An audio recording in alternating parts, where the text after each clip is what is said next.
ವಾಕ್ಯವನ್ನು ಓದೋಣ. ಮತ್ತಾಯನು ಬರೆದ ಸುವಾರ್ತೆ 14ನೇ ಅಧ್ಯಾಯ 13ನೇ ವಾಕ್ಯ. ಯೇಸು ಅದನ್ನು ಕೇಳಿ ದೋಣಿಯನ್ನು ಹತ್ತಿ ಆ ಸ್ಥಳವನ್ನು ಬಿಟ್ಟು ವಿಂಗಡವಾಗಿ ಅಡವಿಗೆ ಹೋದನು. ಇದನ್ನು ಕೇಳಿದ ಜನರು ಗುಂಪು ಗುಂಪಾಗಿ ತಮ್ಮ ತಮ್ಮ ಊರುಗಳಿಂದ ಕಾಲುನಡೆಯಿಂದ ಆತನ ಹಿಂದೆ ಬಂದರು. Praise the Lord, hallelujah.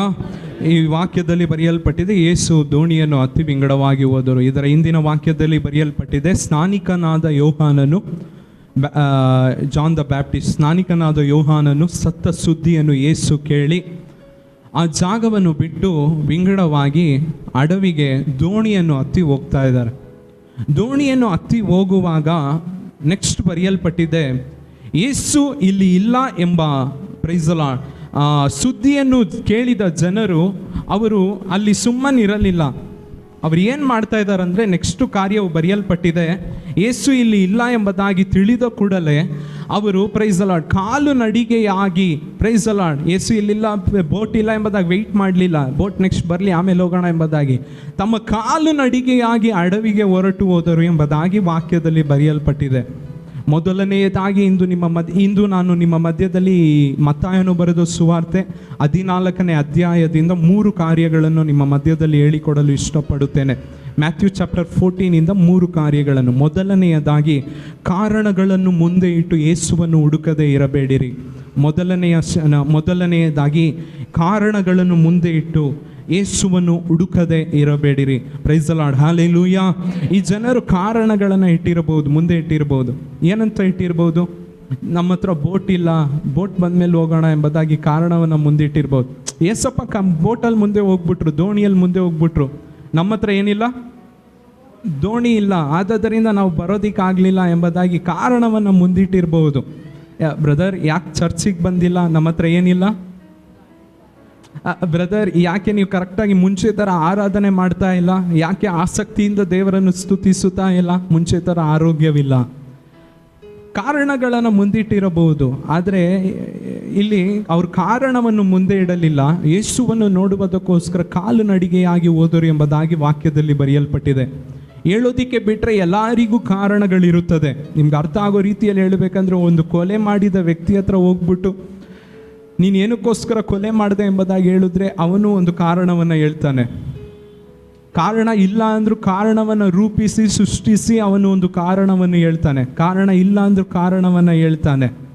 ಇಲ್ಲಿ ಪ್ರೈಸ್ ದಿ ಲಾರ್ಡ್, ದೇವರ ಸಮ್ಮುಖದಲ್ಲಿ ಬಂದಿರುವ ಪ್ರತಿಯೊಬ್ಬರಿಗೆ ದೇವರು ಈ ಆರಾಧನೆಯಲ್ಲಿ ಹೇಳುತ್ತಿರುವ ಒಂದು ಮಾತು, ಕಾರಣಗಳನ್ನು ಮುಂದೆ ಇಟ್ಟು ದೇವರನ್ನು ಹುಡುಕದೇ ಇರಬೇಡಿರಿ. Praise the Lord, hallelujah. ಯಾವ ಕಾರಣ? ಈ ಕಾರಣಕ್ಕೋಸ್ಕರ ನಾನು ಚರ್ಚಿಗೆ ಬರ್ತಾ ಇಲ್ಲ, ಈ ಕಾರಣಕ್ಕೋಸ್ಕರ ನಾನು ಆರಾಧಿಸೋದಕ್ಕೆ ಆಗ್ತಾ ಇಲ್ಲ, ಈ ಕಾರಣಕ್ಕೋಸ್ಕರ ಕಾರಣಗಳನ್ನು ಮುಂದಿಟ್ಟು ದೇವರನ್ನು ಸ್ತುತಿಸದೇ ಇರಬೇಡಿರಿ. ಪ್ರೈಸ್ ದಿ ಲಾರ್ಡ್, ದೇವರ ಹತ್ತಿರ ಸಮೀಪಿಸುವುದಕ್ಕೆ, ದೇವರ ಹತ್ತಿರ ಬರುವುದಕ್ಕೆ ಯಾವ ಕಾರಣವೂ ಅಡ್ಡಿಯಾಗಿ ಇರಬಾರದು. ಪ್ರೈಸ್ ದಿ ಲಾರ್ಡ್, ನ್ಯಾಯಸ್ಥಾಪಕರು ಪುಸ್ತಕ 6ನೇ ಅಧ್ಯಾಯ ಅದರಲ್ಲಿ 14ನೇ ವಾಕ್ಯದಲ್ಲಿ ಬರೆಯಲ್ಪಟ್ಟಿದೆ. ನ್ಯಾಯಸ್ಥಾಪಕರು ಪುಸ್ತಕ 6ನೇ ಅಧ್ಯಾಯ 14ನೇ ವಾಕ್ಯದಲ್ಲಿ ದೇವರು ಗಿದ್ಯೋನನನ್ನು ನೋಡಿ ಹೇಳ್ತಾ ಇದ್ದಾರೆ, ನಿನಗಿರುವ ಕೊಂಚ ಬಲದಲ್ಲಿ ನೀನು ಹೋಗು, ಯುದ್ಧದಲ್ಲಿ ನಾನು ನಿನಗೆ ಜಯವನ್ನು ಕೊಡ್ತೇನೆ. ದೇವರೇ, ಅವನ ಕಾರಣ ಹೇಳ್ಬೋದು, ದೇವರೇ ನನಗೆ ಸ್ವಲ್ಪ ಜನನೇ ಇದ್ದಾರೆ, ಲಕ್ಷಾಂತರ ಜನ ಇದ್ದಾರೆ, ನಾವು ಸ್ವಲ್ಪ ಮಂದಿಯಾಗಿದ್ದೇವೆ. ದೇವರು ಹೇಳ್ತಾ ಇದ್ದಾರೆ, ನಿನ್ನ ಕಾರಣವನ್ನು ಮುಂದೆ ಇಡಬೇಡ, ನಿನಗಿರುವ ಸ್ವಲ್ಪ ಬಲದಲ್ಲಿ ಹೋಗು, ನಾನು ನಿನ್ನೊಂದಿಗೆ ಬರುವವನಾಗಿದ್ದೇನೆ. ಹಲ್ಲೆಲೂಯಾ. ಆಮೇಲೆ ನಿಮ್ಮೊಂದಿಗೆ ದೇವರು ಬರುವವರಾಗಿದ್ದಾರೆ. ಕಾರಣ ಅನೇಕ ಇರ್ಬೋದು. ನನ್ನ ಹತ್ರ ಬೋಟ್ ಇಲ್ಲ, ನನ್ನ ಹತ್ರ ವಾಹನವಿಲ್ಲ, ನನಗೆ ಆರೋಗ್ಯ ಇಲ್ಲ, ಫಂಕ್ಷನ್ ಇದೆ, ಹೋಗ್ಲೇಬೇಕು, ಕೆಲಸ ಇದೆ, ಏನು ಬೇಕಾದರೂ ಕಾರಣ ಸಾವಿರಾರು ನಾವು ಬೇಕಾದರೆ ಹೇಳ್ಬೋದು. ಆದರೆ ಸತ್ಯವೇದದಲ್ಲಿ ಬರೆಯಲ್ಪಟ್ಟಿದೆ, ಅವರು ಕಾಲು ನಡಿಗೆಯಾಗಿ ಯೇಸುವಿನ ಹತ್ತಿರ ಹೋದರು ಎಂಬುದಾಗಿ ಬರೆಯಲ್ಪಟ್ಟಿದೆ. Praise the Lord, hallelujah. ಯಾವಾಗಲೂ ನಮ್ಮ ಹತ್ರ ಇಲ್ಲದಿರುವ ಕಾರ್ಯಗಳನ್ನು ನಾವು ಮುಂದೆ ಹೇಳ್ತೇವೆ. ಯಾವಾಗಲೂ ಇಲ್ಲದಿರುವ ಕಾರ್ಯವನ್ನು ನಾವು ಮುಂದೆ ಯಾವಾಗಲೂ ಇಡ್ತೇವೆ, ಕಾರಣವಾಗಿ ಇಡ್ತೇವೆ. ಆದರೆ ಒಂದನ್ನು ತಿಳಿದುಕೊಳ್ಳಿರಿ, ನಾವು ಎಷ್ಟಕ್ಕೆ ಎಷ್ಟು ದೇವರನ್ನು ಏನಿಲ್ಲ ಅಂದರೂ ಪರವಾಗಿಲ್ಲ, ನನ್ನ ಹತ್ರ ಬೋಟ್ ಇಲ್ಲ ಅಂದರೂ ಪರವಾಗಿಲ್ಲ, ನನ್ನ ಹತ್ರ ಏನಿಲ್ಲ ಅಂದರೂ ವಾಹನ ಇಲ್ಲ ಅಂದರೂ ಪರವಾಗಿಲ್ಲ, ನಾನು ಹೇಗಾದರೂ ಯೇಸುವನ್ನು ನೋಡಬೇಕು, ನಾನು ಹೇಗಾದರೂ ಯೇಸುವಿನ ಸಮೀಪಕ್ಕೆ ಬರಬೇಕೆಂಬುದಾಗಿ ಯಾರು ಬರುತ್ತಾರೋ ಅವರನ್ನು ದೇವರು ನೋಡುತ್ತಿರುವ ದೇವರಾಗಿದ್ದಾನೆ. ಹಲ್ಲೆಲೂಯಾ. ಅಂಥವರು ನಿಶ್ಚಯವಾಗಿ ಯೇಸು ಅಂಥವರನ್ನು ತುಂಬ ಪ್ರೀತಿ ಮಾಡ್ತಾರೆ, ಅಂಥವರನ್ನು ಹೆಚ್ಚಾಗಿ ಬಯಸುವ ದೇವರು. ಪ್ರೈಸ್ ಲೂಕನು ಬರೆದ ಸುವಾರ್ತೆ 7ನೇ ಅಧ್ಯಾಯ 36ನೇ ವಾಕ್ಯದಲ್ಲಿ ಒಂದು ಕಾರ್ಯ ಬರೆಯಲ್ಪಟ್ಟಿದೆ. ಲೂಕನು ಬರೆದ ಸುವಾರ್ತೆ 7ನೇ ಅಧ್ಯಾಯ 36ನೇ ವಾಕ್ಯದಲ್ಲಿ ಒಬ್ಬನು ಆತನನ್ನು ತನ್ನ ಜೊತೆಯಲ್ಲಿ ಊಟ ಮಾಡಬೇಕೆಂದು ಬೇಡಿಕೊಂಡಾಗ ಆತನು ಆ ಪರಿಸಾಯನ ಮನೆಗೆ ಹೋಗಿ ಊಟಕ್ಕೆ ಹೊರಗಿಕೊಂಡನು. ಈ ಸಂಗತಿ ನಿಮ್ಮೆಲ್ಲರಿಗೂ ಗೊತ್ತು. ಸೀಮೋನ್ ಎಂಬ ಒಬ್ಬ ಪರಿಸಾಯನು ತನ್ನ ಮನೆಗೆ, ಏಸಪ್ಪ ನೀವು ನಮ್ಮ ಮನೆಗೆ ಇವತ್ತು ಊಟಕ್ಕೆ ಏನು ಮಾಡಬೇಕು? ಇಲ್ಲಿ ಬರೆಯಲ್ಪಟ್ಟಿದೆ, ಸೀಮೋನ್ ಎಂಬ ಒಂದು ವ್ಯಕ್ತಿ ಯೇಸುವಿನ ಹತ್ರ ಬಂದ್ಬಿಟ್ಟು ಹೇಳ್ತಾ ಇದ್ದಾನೆ, ಏಸಪ್ಪ ಇವತ್ತು ನಮ್ಮ ಮನೆಗೆ ನೀವು ಊಟಕ್ಕೆ ಬರಬೇಕೆಂಬುದಾಗಿ ಹೇಳಿ ಕೂಡಲೇ ಯೇಸು ಸ್ವಾಮಿ ಅವರ ಮನೆಗೆ ಊಟಕ್ಕೆ ಹೋದರು. ಊಟಕ್ಕೆ ಹೋಗಿ ಕೂತಿರ್ಬೇಕಾದ್ರೆ ವಾಕ್ಯದಲ್ಲಿ ಬರೆಯಲ್ಪಟ್ಟಿದೆ, 37ನೇ ವಾಕ್ಯದಲ್ಲಿ, ಆ ಊರಲ್ಲಿದ್ದ ಒಬ್ಬ ಹೆಂಗಸು, ಆ ಊರಲ್ಲಿ ದುರಾಚಾರಿ, ಜನರೆಲ್ಲರೂ ನೋಡುವವರು ಏನಂತ ಕರೀತಾರಂತ ಅವಳನ್ನ? ದುರಾಚಾರಿ, ಇವಳು ಪಾಪಿ, ಇವಳು ದುರಾಚಾರಿ ಎಂಬುದಾಗಿ ಜನರಿಂದ ಕರೆಸಿಕೊಳ್ಳುವಂತ ಒಂದು ಹೆಂಗಸು ಆತನ ಪಾದದಲ್ಲಿ ಬಂದು ಕೂತ್ಕೊಂಡ್ಬಿಟ್ಟು ತನ್ನ ಕಣ್ಣೀರಿನಿಂದ ಆತನ ಕಾಲುಗಳನ್ನು ತ್ಯಾವ ಮಾಡಿ ತನ್ನ ತಲೆ ಕೂದಲಿನಿಂದ ಅದನ್ನು ಒರೆಸಿ ತನ್ನ ಕೈಯಲ್ಲಿದ್ದಂಥ ಅಮೂಲ್ಯವಾದ ತೈಲವನ್ನು, ತುಂಬ ಬೆಲೆ ಬಾಳುವ ತೈಲವನ್ನು ಆತನ ಕಾಲುಗಳಲ್ಲಿ ಅದನ್ನು ಸುರಿದಳು. ಈಗ ಇವಳು ಆ ಮನೆಗೆ ಹೋಗಿರುವುದು ಆ ಮನೆಯವರಿಗೆ ಇಷ್ಟ ಇಲ್ಲ. ನೀವು ಆ ಸಂಗತಿಯನ್ನು ಓದ್ ನೋಡಿದ್ರೆ ಗೊತ್ತಾಗುತ್ತೆ. ಆ ಮನೆಯಲ್ಲಿರೋರು ಒಬ್ಬರಿಗೂ ಇಷ್ಟ ಇಲ್ಲ, ಒಬ್ಬರಿಗೂ ಇಷ್ಟ ಇಲ್ಲ. ಇವಳು ಆ ಮನೆಯೊಳಗೆ ಹೋಗಿರೋದು ಇಷ್ಟ ಇಲ್ಲ. ಯೇಸುವಿನ ಪಾದಗಳ ಬಳಿಯಲ್ಲಿ ಕುತ್ಕೊಂಡಿರೋದು ಇಷ್ಟ ಇಲ್ಲ. ಯೇಸುವಿನ ಪಾದಗಳನ್ನು ಮುಟ್ಟುತ್ತಿರುವುದು ಅವರು ಒಬ್ಬರಿಗೂ ಇಷ್ಟ ಇಲ್ಲ. ಇವಾಗ ನೋಡಿದ್ದು ಇವಳಿಗೆ ಗೊತ್ತು, ಚೆನ್ನಾಗಿ ಗೊತ್ತು, ನಾನು ಇಲ್ಲಿ ಬಂದಿರೋದು ಇಲ್ಲಿ ಇರುವ ಒಬ್ಬರಿಗೂ ಇಷ್ಟ ಇಲ್ಲ ಎಂಬುದಾಗಿ ಇವಳಿಗೆ ಚೆನ್ನಾಗಿ ಗೊತ್ತು. ಹೇಳೋದಿಕ್ಕೆ ಕಾರಣ ಇದೆ, ಹೇಳೋದಿಕ್ಕೆ ಇವಳಿಗೆ ಕಾರಣ ಇದೆ. ಒಂದು ದಿವಸ ನಾನು ನಿನ್ನನ್ನು ರಕ್ಷಿಸಿದೆ, ಎಲ್ಲರೂ ನಿನ್ನನ್ನು ಕಲ್ಲೆಸಬೇಕೆಂಬುದಾಗಿ ಇರಬೇಕಾದ್ರೆ ನಾನು ನಿನ್ನನ್ನು ಕಾಪಾಡಿದೆ, ರಕ್ಷಿಸಿದೆ, ಅವರಿಂದ ಬಿಡಿಸಿದೆ, ಪಾಪದಿಂದ ಬಿಡಿಸಿದೆ. ಇವತ್ತು ನಾನು ನಿಮ್ಮ ಊರಿಗೆ ಬಂದಿದ್ದೀನಿ, ನಿಮ್ಮ ಟೌನಿಗೆ ಬಂದಿದ್ದೀನಿ, ನಿಮ್ಮ ಸಿಟಿಗೆ ಬಂದಿದ್ದೀನಿ, ನನ್ನನ್ನು ನೋಡೋದಿಕ್ಕೆ ಏನಕ್ಕಮ್ಮ ಬಂದಿಲ್ಲ ಎಂಬುದಾಗಿ ಕೇಳಿದ್ರೆ ಹೇಳೋದಿಕ್ಕೆ ಕಾರಣ ಇದೆಯಾ ಇಲ್ವಾ? ಎಸಪ್ಪ ನಾನು ಆ ಮನೆಗೆ ಬಂದರೆ ಆ ಮನೆಯಲ್ಲಿರೋರು ಒಬ್ರಿಗೂ ಇಷ್ಟ ಇರೋದಿಲ್ಲ ದೇವರೇ, ಅವ್ರು ನನ್ನನ್ನು ಚೆನ್ನಾಗಿ ನೋಡೋದಿಲ್ಲ, ನನ್ನನ್ನು ಒಂಥರ ಮಾತಾಡ್ತಾರೆ, ಒಂಥರ ನನ್ನನ್ನು ನೋಡ್ತಾರೆ. ಹೇಳೋದಿಕ್ಕೆ ಕಾರಣ ಇದೆ. ಆಗಿದ್ದರೂ ವಾಕ್ಯದಲ್ಲಿ ಬರೆಯಲ್ಪಟ್ಟಿದೆ, ಕಾರಣ ಇದ್ದರೂ ಅವಳಿಗೆ ಒಂದೇ ಒಂದು ಆಸೆ, ಒಂದೇ ಒಂದು ಬಯಕೆ. ಏನು ಆಸೆ? ನಾನು ಹೇಗಾದರೂ ಯೇಸುವನ್ನು ನೋಡಬೇಕು, ಹೇಗಾದರೂ ಆತನ ಪಾದಗಳ ಬಳಿಯಲ್ಲಿ ಕೂತುಕೊಳ್ಳಬೇಕು, ಹೇಗಾದರೂ ಆತನ ಸ್ಪರ್ಶ ನನಗೆ ಆಗಬೇಕು, ಹೇಗಾದರೂ ಆತನ ಸ್ವರವನ್ನು ನಾನು ಕೇಳಬೇಕು.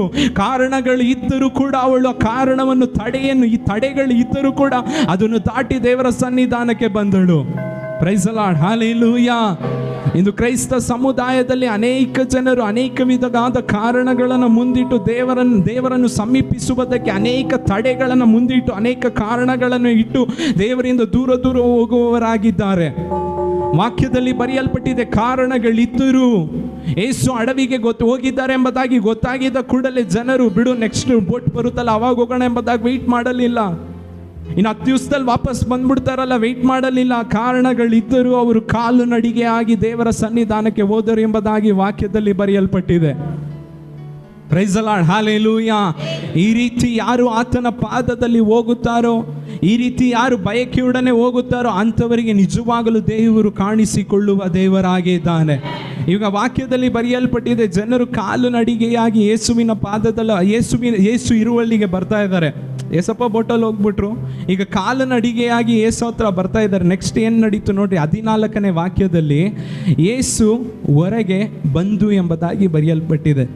ಹಂಗಂದ್ರೆ ನಾನು ಆತನಿರುವಲ್ಲಿಗೆ ನಾನು ಹೊರಡುವಾಗ ಆತನು ನಾನು ಇರುವಲ್ಲಿಗೆ ನನ್ನ ಸಮೀಪಕ್ಕೆ ಆತನು ಬರುವವನಾಗಿದ್ದಾನೆ. ಅರ್ಥವಾಗುತ್ತಿರೋರು ಮಾತ್ರ ಕೈಗಳ ಮೇಲೆ ತಲೆಯಲ್ಲಿ ಹೇಳ್ರಿ, ನಾನು ಆತನ ಸಮೀಪ ಹೋಗುವಾಗ ಆತನ ಅಲ್ಲಿಂದ ನನ್ನ ಸಮೀಪಕ್ಕೆ ಬರುವ ದೇವರಾಗಿದ್ದಾನೆ. ಹಲ್ಲೆಲೂಯಾ. ಆಮೇಲೆ ಪ್ರೈಸ್ ನಾವು ಆತನಲ್ಲಿ ಎಷ್ಟು ಹೋಗೋದಿಕ್ಕೆ ಆಸಕ್ತಿಯಿಂದ ಮುಂದೆ ಬರ್ತೀವೋ ಅಷ್ಟು ಆತನ ನಮ್ಮ ಹತ್ರ ಬರೋದಿಕ್ಕೆ ಇಷ್ಟಪಡ್ತಾರೆ. Praise the Lord. ವಾಕ್ಯದಲ್ಲಿ ಬರೆಯಲ್ಪಟ್ಟಿದೆ, ಆದಿಕಾಂಡ ಪುಸ್ತಕ 28ನೇ ಅಧ್ಯಾಯ ಅದರಲ್ಲಿ 10ನೇ ವಾಕ್ಯದಲ್ಲಿ ಬರೆಯಲ್ಪಟ್ಟಿದೆ, ಯಾಕೋಬನು ಬೆರ್ಷೆಬಾದಿಂದ ಪ್ರೈಸ್ ದಿ ಲಾರ್ಡ್ ಬೆರ್ಷೆಬಾದಿಂದ ಹೊರಟು ಆದಿಕಾಂಡ 28ನೇ ಅಧ್ಯಾಯ 10ನೇ ವಾಕ್ಯದಲ್ಲಿ ಯಾಕೋಬನು ಕಾರಾನಿಗೆ ಹೋಗಬೇಕೆಂದು ಬೆರ್ಷೆಬದಿಂದ ಹೊರಟು. ಇವಾಗ ಎಲ್ಲಿಂದ ಹೊರಡ್ತಾ ಇದ್ದಾನೆ? ಬೆರ್ಷೆಬಾದಿಂದ ಇವನು ಹೊರಡ್ತಾ ಇದ್ದಾನೆ, ಅಲ್ಲಿಂದ ಒಬ್ರು ಹೊರಡ್ತಾ ಇದ್ದಾರೆ. 13ನೇ ವಾಕ್ಯದಲ್ಲಿ ಪರಲೋಕದಿಂದ ಒಬ್ರು ಹೊರಟು ಬರ್ತಾ ಇದ್ದಾರೆ. ದೇವರು ಅಲ್ಲಿಂದ ಹೊರಟು ಇವನ್ ಇರುವಲ್ಲಿಗೆ ಬರ್ತಾ ಇದ್ದಾರೆ. Praise the Lord, hallelujah. ನೀವು ದೇವರ ಸಮೀಪಕ್ಕೆ ಹೋಗುವಾಗ ಆತನು ನಿಮ್ಮ ಸಮೀಪಕ್ಕೆ ಬರುವವನಾಗಿದ್ದಾನೆ. Price the lord. ಇವರಿಬ್ಬರು ವಾಕ್ಯದಲ್ಲಿ ಬರೆಯಲ್ಪಟ್ಟಿದೆ, ಇವರಿಬ್ಬರು ಒಂದು ಕಡೆ ದೇವರು ಮತ್ತು ಯಾಕೋಬನು ಒಂದು ನತಾಲಿಯನನ್ನು ನೋಡಿ ಹೇಳ್ತಾ ಇದ್ದಾರೆ, ನೀನು ಮರದ ಕೆಳಗೆ ಇರ್ಬೇಕಾದ್ರೆ ನಾನು ನಿನ್ನನ್ನು ನೋಡ್ಬಿಟ್ಟೆ, ನಿಮ್ಮ ಪರಿಸ್ಥಿತಿಯನ್ನು ದೇವರು ನೋಡುತ್ತಿರುವ ದೇವರು.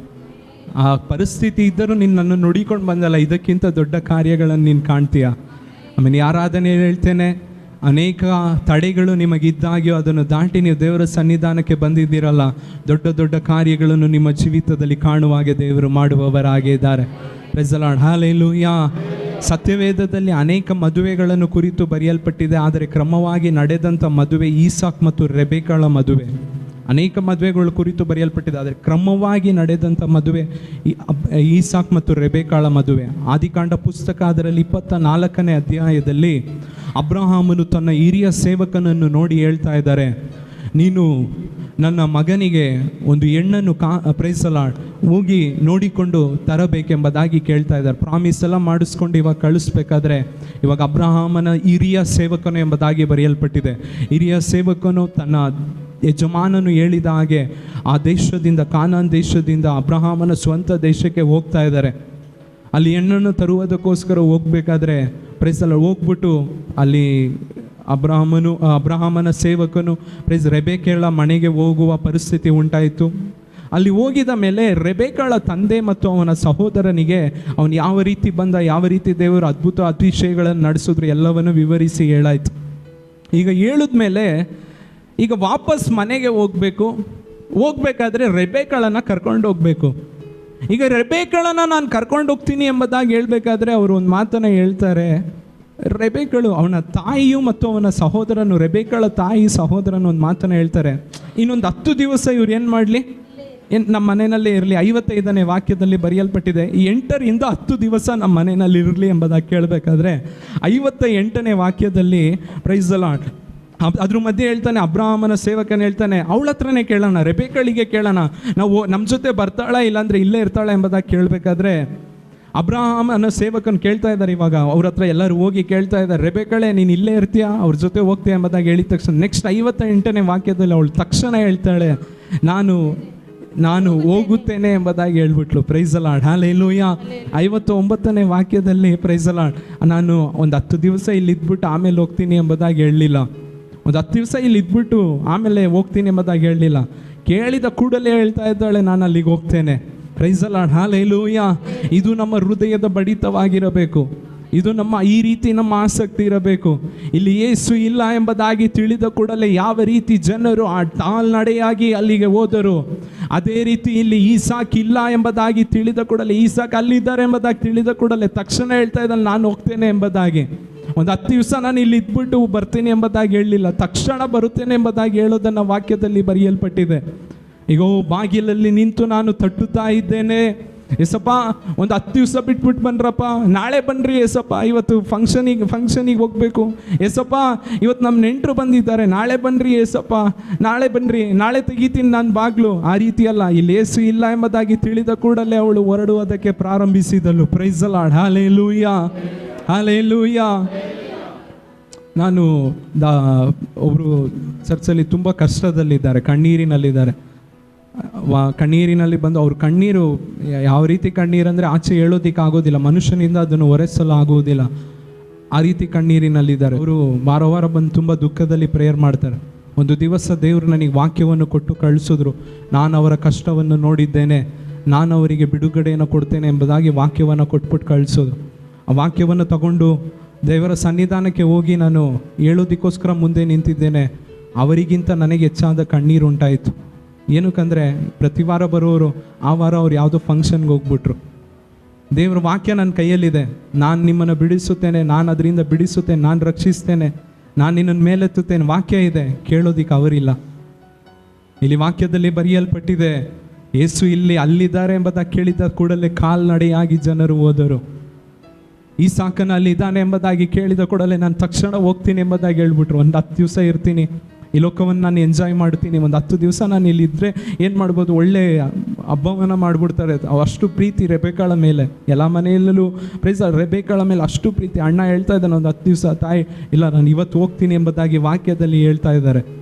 ಲಾಬಾನನ ಮನೆ ಈ ಲೋಕಕ್ಕೆ ನೆರಳಾಗಿದೆ, ಯೇಸು ಸ್ವಾಮಿ ಈಸಾಕನು ಯೇಸು ಸ್ವಾಮಿಗೆ ನೆರಳಾಗಿದ್ದಾರೆ. ಹೇಳ್ತಾ ಇದ್ದಾರೆ ಒಂದು 10 ದಿವಸ ಇರು. 10 ದಿವಸ ಇದ್ದಿರ್ಬೋದು, ದೇವರೇ ಒಂದು 10 ದಿವಸ ಇರ್ತೀನಿ ದೇವರೇ, ಆಮೇಲೆ ನಾನು ರಕ್ಷಣೆ ಒಪ್ಪಿಸಿ ಕೊಡ್ತೇನೆ. ಒಂದು 10 ದಿವಸ ಇರ್ತೀನಿ ದೇವರೇ, ಆಮೇಲೆ ನಾನು ಪರಿಶುದ್ಧವಾಗೋದಕ್ಕೆ ಒಪ್ಪಿಸಿ ಕೊಡ್ತೀನಿ. ಒಂದು 10 ದಿವಸ ಇರ್ತೀನಿ, ನೆಕ್ಸ್ಟ್ ಇನ್ನೊಂದು 2 ತಿಂಗಳಲ್ಲಿ ಏನು ಬರುತ್ತೆ? ನ್ಯೂ ಇಯರ್ ಬರುತ್ತೆ ದೇವರೇ. ನ್ಯೂ ಇಯರಲ್ಲಿ ನಾನು ಪ್ರೈಸ್ ಲಾರ್ಡ್ ಹೊಸ ಸೃಷ್ಟಿ ಆಗ್ಬಿಡ್ತೀನಿ. ನ್ಯೂ ಇಯರಲ್ಲಿ ನೂತನ ಸೃಷ್ಟಿ ಆಗ್ಬಿಡ್ತೀನಿ. ನೂತನ ವರ್ಷದಲ್ಲಿ ನೂತನ ಸೃಷ್ಟಿ ಆಗ್ಬಿಡ್ತೀನಿ ದೇವರೇ. ಇನ್ನು ಸ್ವಲ್ಪ ದಿವಸದಲ್ಲಿ ನನ್ನ ಬರ್ತಡೇ ಬರುತ್ತೆ ದೇವರೇ, ಆಗ ನಾನು ಪರಿಶುದ್ಧವಾಗ್ಬಿಡ್ತೀನಿ ದೇವರೇ. ನೆಕ್ಸ್ಟ್ ನನ್ನ ಬರ್ತಡೇಗೆ ನಾನು ದೀಕ್ಷಾಸ್ಥಾನ ತೊಗೊಂಡ್ಬಿಡ್ತೀನಿ ದೇವರೇ. ಕಾರಣಗಳನ್ನು ಮುಂದಿಡಲಿಲ್ಲ. ಅವಳು ತಕ್ಷಣ ಹೇಳ್ತಾ ಇದ್ದಾಳೆ, ನಾನು ಮುಂದೆ ಹೋಗ್ತೀನಿ ಎಂಬುದಾಗಿ ಹೇಳ್ತಾ ಇದ್ದಾರೆ. Praise Lord, hallelujah. ಈ ರೀತಿ ನೆಕ್ಸ್ಟ್ ಬರ್ತಡೇ ಎಂಬುದಾಗಿ ಹೇಳಿ ಎಷ್ಟು ಬರ್ತಡೇಗಳನ್ನು ನೀವು ದಾಟ್ಬಿಟ್ರಿ. ನೆಕ್ಸ್ಟ್ ವರ್ಷ ಎಂಬುದಾಗಿ ಹೇಳಿ ಎಷ್ಟು ವರ್ಷಗಳನ್ನು ನಾವು ದಾಟ್ಬಿಟ್ವಿ. ಕಾರಣಗಳನ್ನು ಮುಂದೆ ಇಟ್ಟು ಯೇಸುವಿನ ಸಮೀಪಕ್ಕೆ ಹೋಗುವುದಕ್ಕೆ ನೀವು ತಡೆಯನ್ನು ಉಂಟು ಮಾಡಬೇಡಿರಿ. ಇಸಕಳು ತಕ್ಷಣ ಹೋಗ್ತೀನಿ ನೀನು ಹೋಗ್ತೀಯಾ ರೆಬೆಕ್ಕಳೇ ಹೋಗ್ತೀಯಾ? ಎಸ್ ಎಂಬುದಾಗಿ ಹೇಳ್ಬಿಟ್ರು, ಹೋಗ್ತೀನಿ ಎಂಬುದಾಗಿ ಹೇಳ್ಬಿಟ್ರು. Price Lord, hallelujah. ಕೊಟ್ಟ ಅವಕಾಶವನ್ನು ಅವಳು ಉಪಯೋಗಿಸಿಕೊಂಡಳು. ಅವಳಿಗೆ ಸಿಕ್ಕಿದ ಅವಕಾಶವನ್ನು ಉಪಯೋಗಿಸಿಕೊಂಡಳು. Price lord. ಆದಿಕಾಂಡ 24ನೇ ಅಧ್ಯಾಯದಲ್ಲಿ 61ನೇ ವಾಕ್ಯದಲ್ಲಿ ಬರೆಯಲ್ಪಟ್ಟಿದೆ. ಆದಿಕಾಂಡ 24ನೇ ಅಧ್ಯಾಯ 61ನೇ ವಾಕ್ಯದಲ್ಲಿ ಬರೆಯಲ್ಪಟ್ಟಿದೆ, ರೆಬೆಕ್ಕಳು ಇಲ್ಲಿಂದ ಹೊರಡ್ತಾ ಇದ್ದಾಳೆ. ಎಲ್ಲರ ಗಮನವಿಟ್ಟು ಕೇಳಿಸ್ಕೊಳ್ಳಿ. ರೆಬೆಕ್ಕಳು ಇಲ್ಲಿಂದ ಹೊರಡ್ತಾ ಇದ್ದಾಳೆ, ತನ್ನ ಮನೆಯಿಂದ ಹೊರಡ್ತಾ ಇದ್ದಾಳೆ. ಇಸಾಕನನ್ನು ಭೇಟಿಯಾಗೋದಕ್ಕೋಸ್ಕರ ಹೊರಡ್ತಾ ಇದ್ದಾಳೆ. Praise Lord. ಅಂದು ಪ್ರೈಸ್ ಲಾರ್ಡ್ ಜನರು ಯೇಸುವನ್ನು ಭೇಟಿಯಾಗೋದಕ್ಕೋಸ್ಕರ ಹೊರಟರು. ಇಲ್ಲಿ ರೆಬೆಕ್ಕಳು ಭೇಟಿಯಾಗೋದಕ್ಕೋಸ್ಕರ ಹೊರಡ್ತಾ ಇದ್ದಾಳೆ. 62ನೇ ವಾಕ್ಯದಲ್ಲಿ ಬರೆಯಲ್ಪಟ್ಟಿದೆ, ಇಸಾಕನು ಅಲ್ಲಿಂದ ಹೊರಡ್ತಾ ಇದ್ದಾನೆ. ಈ ಕಾಲದ ರೀತಿಯಲ್ಲಿ ಯಾವಾಗ ಫೋನ್ ಇರಲಿಲ್ಲ, ಲೆಟರ್ ಇರಲಿಲ್ಲ, ವಾಟ್ಸಪ್ ಇರಲಿಲ್ಲ, ಏನೂ ಇರಲಿಲ್ಲ. ಇವಳು ಇಲ್ಲಿಂದ ಹೊರಡ್ತಾ ಇದ್ದಾಳೆ, ಅಲ್ಲಿಂದ ಇಸಾಕನು ಹೊರಡ್ತಾ ಇದ್ದಾನೆ. ಅದು ಮಾತ್ರವಲ್ಲ, ನೆಕ್ಸ್ಟ್ ಬರೆಯಲ್ಪಟ್ಟಿದೆ, ಇಬ್ಬರು ಒಂದು ಜಾಗದಲ್ಲಿ ಸಂಧಿಸಿದರು. 63ನೇ ವಾಕ್ಯದಲ್ಲಿ ಬರೆಯಲ್ಪಟ್ಟಿದೆ, ಇಸಾಕನು ಕಣ್ಣೆತ್ತಿ ನೋಡಿದಾಗ ಪ್ರೈಸ್ ಲಾರ್ಡ್, ಈ ಕಡೆಯಿಂದ ರೆಬೆಕ್ಕಳು ಕಣ್ಣೆತ್ತಿ ನೋಡ್ತಾ ಇದ್ದಾಳೆ. ಇಬ್ಬರು ಒಬ್ಬರನ್ನೊಬ್ಬರು ನೋಡುತ್ತಾ ಇದ್ದಾರೆ. ಅಂದು ಅಡವಿಯಲ್ಲಿ ಪ್ರೈಸ್ ಲಾರ್ಡ್ ಯೇಸು ಸ್ವಾಮಿಯನ್ನು ನೋಡುವುದಕ್ಕೋಸ್ಕರ ಜನರು ಇಲ್ಲಿಂದ ಹೊರಟರು. ಯೇಸು ಸ್ವಾಮಿ ಅಲ್ಲಿಂದ ಹೊರಡ್ತಾ ಇದ್ದಾರೆ. ಇಲ್ಲಿ ರೆಬೆಕ್ಕಳು ಇಲ್ಲಿಂದ ಹೊರಡ್ತಾ ಇದ್ದಾಳೆ, ಇಲ್ಲಿಂದ ಇಸಾಕನ್ನು ಹೊರಡ್ತಾ ಇದ್ದಾನೆ. ಒಂದು ಕಡೆ ಇಬ್ಬರು ಸಂಧಿಸಿದರು ಎಂಬುದಾಗಿ ಬರೆಯಲ್ಪಟ್ಟಿದೆ. ಯೇಸುವಿನ ನಾಮದಲ್ಲಿ ಹೇಳುತ್ತೇನೆ, ಏನೇ ತಡೆಗಳಿದ್ದರೂ ನಾನು ಯೇಸುವನ್ನು ನೋಡಬೇಕು, ಆರಾಧಿಸಬೇಕು, ಯೇಸುವನ್ನು ಹೇಗಾದ್ರೂ ಆತನ ಪ್ರಸನ್ನತೆಯನ್ನು ಅನುಭವಿಸಬೇಕೆಂಬುದಾಗಿ ಯಾರು ಹೊರಡುತ್ತಾರೋ ಆಮೇನ್ ಪ್ರೈಸ್ ಲಾರ್ಡ್, ಅವರ ಆಸಕ್ತಿಯನ್ನು ನೋಡಿ ಪರಲೋಕದ ದೇವರು ಅಲ್ಲಿಂದ ಇಳಿದು ಬರುವ ದೇವರಾಗಿದ್ದಾನೆ. ನಿಮ್ಮ ಮನೆಯಿಂದ ಒಂದೊಂದು ಹೆಜ್ಜೆ ಇಡುತ್ತಾ ಮುಂದೆ ಬರ್ತಾ ಇರ್ತೀರಲ್ಲ, ಆತನು ಪರಲೋಕದಿಂದ ನಿಮ್ಮನ್ನು ನೋಡು, ನನ್ನ ಮಕ್ಕಳನ್ನು ನಾನು ನೋಡಬೇಕು, ಆತನು ಯಾರನ್ನು ಕಾಯಿಸುವ ದೇವರಲ್ಲ, ವೇಟ್ ಮಾಡ್ರಿ ಎಂಬುದಾಗಿ ಹೇಳುವ ದೇವರಲ್ಲ, ಅಲ್ಲಿಂದ ಬರುವ ದೇವರಾಗಿದ್ದಾನೆ. ಅರ್ಥ ಆಗ್ತಿರೋರು ಮಾತ್ರ ಕೈಗಳ ಮೇಲೆ ತಲೆಯಲ್ಲಿ ಹೇಳ್ರಿ. ಹೇಳುವುದಕ್ಕೆ ಕಾರಣ ಅನೇಕ ಇದೆ. ವಾಹನ ಇಲ್ಲ, ನನಗೆ ಸಂಬಳ ಇನ್ನೂ ಬಂದಿಲ್ಲ, ಆರೋಗ್ಯ ಇಲ್ಲ, ಫಂಕ್ಷನ್ ಇದೆ. ನಾನು ಎಷ್ಟಕ್ಕೆ ಎಷ್ಟು ದೇವರನ್ನು ಸಮೀಪಿಸುತ್ತಾನೋ ಅಷ್ಟಕ್ಕೆ ಅಷ್ಟು ದೇವರು ನಮ್ಮನ್ನು ಸಮೀಪಿಸುವ ದೇವರಾಗಿದ್ದಾನೆ. ರೆಬೆಕ್ಕಳೇ, ನೀನು ಇಸಾಕನನ್ನು ನೋಡುವುದಕ್ಕೆ ಎಷ್ಟು ಆಸಕ್ತಿಯಿಂದ ಹೊರಟಿದೆಯೋ ಅಷ್ಟೇ ಆಸಕ್ತಿಯಿಂದ ಇಸಾಕನು ನಿನ್ನನ್ನು ನೋಡುವುದಕ್ಕೆ ಹೊರಡುವವನಾಗಿದ್ದಾನೆ. ಹಲ್ಲೆಲೂಯಾ. ನನ್ನ ಪ್ರಶ್ನೆ, ಈ ಒಂದು ವೇಳೆ 10 ಡೇಸ್ ಬಿಟ್ಟು ನಾನು ಹೋಗ್ತೀನಿ ಎಂಬುದಾಗಿ ರೆಬೆಕ್ಕಳು ಹೇಳಿದಿದ್ರೆ, ಇಸಾಕನು ಕಣ್ಣೆತ್ತಿ ನೋಡಬೇಕಾದ್ರೆ ರೆಬೆಕ್ಕಳಲ್ಲಿ ಇರ್ತಾ ಇರಲಿಲ್ಲ. 2 ಪೂರ್ವಕಾಲ ಪುಸ್ತಕ 15ನೇ ಅಧ್ಯಾಯ 2ನೇ ವಾಕ್ಯದಲ್ಲಿ ಬರೆಯಲ್ಪಟ್ಟಿದೆ. 2 ಪೂರ್ವಕಾಲ ಪುಸ್ತಕ 15ನೇ ಅಧ್ಯಾಯ 2ನೇ ವಾಕ್ಯದಲ್ಲಿ, ನೀವು ಆತನನ್ನು ಹುಡುಕಿದರೆ ಆತನು ನಿಮ್ಮನ್ನು ಹುಡುಕುವನು, ನೀವು ಆತನನ್ನು ಹುಡುಕದಿದ್ದರೆ ಆತನು ನಿಮ್ಮನ್ನು ಹುಡುಕುವುದಿಲ್ಲ. ಮತ್ತೊಮ್ಮೆ ಹೇಳುತ್ತೇನೆ, ನೀವು ಆತನನ್ನು ಹುಡುಕಿದರೆ ಆತನು ನಿಮ್ಮನ್ನು ಹುಡುಕುವನು. ನೀವೊಂದು ವೇಳೆ ಆತನನ್ನು ಬಿಟ್ಟು ಬಿಟ್ಟರೆ ಆತನು ನಿಮ್ಮನ್ನು ಬಿಟ್ಟು ಬಿಡುವನು. ಯಾಕೋಬನ ಪುಸ್ತಕ 4ನೇ ಅಧ್ಯಾಯ 8ನೇ ವಾಕ್ಯದಲ್ಲಿ ಈ ರೀತಿಯಾಗಿ ಬರೆಯಲ್ಪಟ್ಟಿದೆ, ದೇವರ ಸನ್ನಿಧಾನಕ್ಕೆ ಬನ್ನಿರಿ, ಆಗ ಆತನು ನಿಮ್ಮ ಸಮೀಪಕ್ಕೆ ಬರುವನು. ಯಾರು ದೇವರ ಸಮೀಪಕ್ಕೆ ಬರುತ್ತಾರೋ ಅವರ ಸಮೀಪಕ್ಕೆ ದೇವರು ಬರುವವನಾಗಿದ್ದಾನೆ. ಕಾರಣಗಳನ್ನು ಹೇಳಿ ದೇವರಿಂದ ದೂರ ಹೋಗುವುದು, ದೇವರ ಪ್ರಸನ್ನತೆಯಿಂದ ದೂರ ಹೋಗುವುದು, ದೇವರ ಪರಿಶುದ್ಧತೆಯಿಂದ ದೂರ ಹೋಗುವುದು, ಇದು ಬೇಡ. Praise the Lord, hallelujah. ಆದಿಕಾಂಡ ಪುಸ್ತಕ 46ನೇ ಅಧ್ಯಾಯ 5ನೇ ವಾಕ್ಯದಲ್ಲಿ ಬರೆಯಲ್ಪಟ್ಟಿದೆ. ಆದಿಕಾಂಡ ಪುಸ್ತಕ 46ನೇ ಅಧ್ಯಾಯ 5ನೇ ವಾಕ್ಯದಲ್ಲಿ ಯಾಕೋಬನು ಯೋಸೇಫನನ್ನು ನೋಡುವುದಕ್ಕೋಸ್ಕರ ಹೊರಡ್ತಾ ಇದ್ದಾರೆ. ಎಲ್ಲರ ಗಮನವಿಟ್ಟು ಕೇಳಿಸ್ಕೊಳ್ರಿ. ಯಾಕೋಬನು ಯೋಸೇಫನನ್ನು ಅನೇಕ ವರ್ಷಗಳ ನಂತರ ನೋಡುವುದಕ್ಕೋಸ್ಕರ ಹೊರಡ್ತಾ ಇದ್ದಾರೆ. 29ನೇ ವಾಕ್ಯದಲ್ಲಿ ಬರೆಯಲ್ಪಟ್ಟಿದೆ, ಯೋಸೇಫನು ಇಲ್ಲಿಂದ ಅವನನ್ನು ನೋಡುವುದಕ್ಕೋಸ್ಕರ ಹೊರಡ್ತಾ ಇದ್ದಾನೆ. ಇದರ ಮಧ್ಯದಲ್ಲಿ ಕೆಲ ಸಂಗತಿಗಳು ನಡೆಯಿತು. ಸಹೋದರರು ಆಹಾರವನ್ನು ತಗೊಳ್ಳೋದಕ್ಕೋಸ್ಕರ ಬಂದಿದ್ದಾರೆ. ನಾನು ಜೀವಂತವಾಗಿದ್ದೀನಿ ಎಂಬುದಾಗಿ ನಿಮ್ಮ ತಂದೆ ಹತ್ರ ಹೋಗಿ ಹೇಳ್ರಿ, ನಾನು ಐಗುಪ್ತ ದೇಶದಲ್ಲಿಯೇ ಪ್ರಧಾನಮಂತ್ರಿ ಆಗಿದ್ದೀನಿ, ನೀವು ಹೋಗಿ ನನ್ನ ತಂದೆ ಹತ್ರ ಹೇಳ್ರಿ, ಸಂತೋಷ ಪಡ್ತಾರೆ ಎಂಬುದಾಗಿ ಹೇಳ್ಬಿಟ್ಟು ಕಳಿಸ್ಬಿಟ್ರು. ಅವ್ರನ್ನ ಕರ್ಕೊಂಬನ್ನಿ ಎಂಬುದಾಗಿ ಹೇಳ್ಬಿಟ್ರು. ನನ್ನ ಪ್ರಶ್ನೆ, ಯೋಸೇಫನು ತನ್ನ ಸಹೋದರರೊಂದಿಗೆ ಹೋಗಿರ್ಬೋದು, ಅದಕ್ಕೆ ಅವಕಾಶ ಇದೆ. ಅವರೇ ದೇಶದ ಪ್ರಧಾನಮಂತ್ರಿ, ಅವ್ರು ನೆನೆಸಿದ್ರೆ ಎಲ್ಲ ನಡೆಯುತ್ತೆ. ಅವ್ರು ಹೋಗಿರ್ಬೋದಾ ಇಲ್ವಾ? ಹೋಗಿರ್ಬೋದು. ಆದರೆ ಅವರು ಹೋಗಲಿಲ್ಲ, ಹೊರಡಲಿಲ್ಲ. ಯಾವಾಗ ವಾಕ್ಯದಲ್ಲಿ ಬರೆಯಲ್ಪಟ್ಟಿದ್ದು ಯಾಕೋಬನ ಅಲ್ಲಿಂದ ಹೊರಟರು, ಇಲ್ಲಿಂದ ಯೋಸೇಫನ್ನು ಇಲ್ಲಿಂದ ಹೊರಡ್ತಾ ಇದ್ದಾರೆ. ಅಲ್ಲಿಂದ ಯಾಕೋಬನು ಹೊರಡುವಾಗ ಇಲ್ಲಿಂದ ಇವರು ಹೊರಡ್ತಾ ಇದ್ದಾರೆ. ನೀವು ದೇವರನ್ನು ನೋಡುವುದಕ್ಕೋಸ್ಕರ ಯಾವಾಗ ಹೊರಡುತ್ತೀರೋ ಆಗ ದೇವರು ನಿಮ್ಮನ್ನು ನೋಡುವುದಕ್ಕೋಸ್ಕರ ಹೊರಡುವ ದೇವರು. ನಾನು ಇನ್ನೊಂದು ತಿಂಗಳು ಬಿಟ್ಟು 2 ತಿಂಗಳು ಬಿಟ್ಟು ನಾನು ರಕ್ಷಣೆ ಹೊಂದ್ತೇನೆ, ದೀಕ್ಷಾಸ್ನಾನ ತೊಗೊಳ್ತೇನೆ, ಪರಿಶುದ್ಧವಾಗಿ ಜೀವಿಸ್ತೀನಿ, ಅದಾದಮೇಲೆ ನಾನು ಕೆಟ್ಟ ಮಾತೆ ಮಾತಾಡೋದಿಲ್ಲ, ಹಂಗಿರ್ತೀನಿ ಹಿಂಗಿರ್ತೀನಿ ಅಂದರೆ ದೇವರು ಹಂಗೆ ದೂರ ಹೋಗ್ತಾ ಇರ್ತಾರೆ.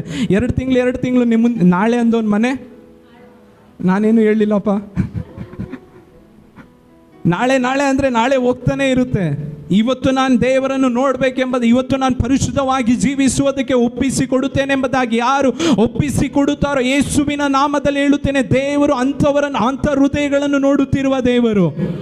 ಅಂತ ಆಸಕ್ತಿಯಿಂದ ನೀವು ಬರ್ತೀರಲ್ಲ, ಅವರನ್ನು ನೋಡ್ಬಿಟ್ಟು ದೇವ್ರು ಸುಮ್ಮನೆ ಕುತ್ಕೊಳ್ಳೋದಕ್ಕೆ ಆಗೋದಿಲ್ಲ.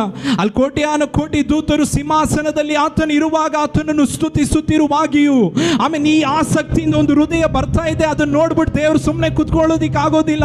ಆತನು ಬರುವ ದೇವರಾಗಿದ್ದಾನೆ. Praise the Lord. ಹಲ್ಲೆಲೂಯಾ. ಬರೆಯಲ್ಪಟ್ಟಿದೆ, ಇಲ್ಲಿಂದ ಯಾಕೋಬನು ಹೊರಡ್ತಾ ಇದ್ದಾನೆ, ಅಲ್ಲಿಂದ ಇವರು ಹೊರಡ್ತಾ ಇದ್ದಾರೆ. ನಿಮಗೆ ಸತ್ಯವೇದದಿಂದ ಒಂದು ಉದಾಹರಣೆಯನ್ನು ಕೊಡ್ತೇನೆ. ಮ್ಯೂಟ್ಲ ಇರ್ಕದಾನೆ. ಕಿರಿಯ ಮಗನು ತಂದೆಯನ್ನ ನೋಡುವುದಕ್ಕೋಸ್ಕರ ಇಲ್ಲಿಂದ ಹೊರಟು ಹೋಗ್ತಾ ಇದ್ದ.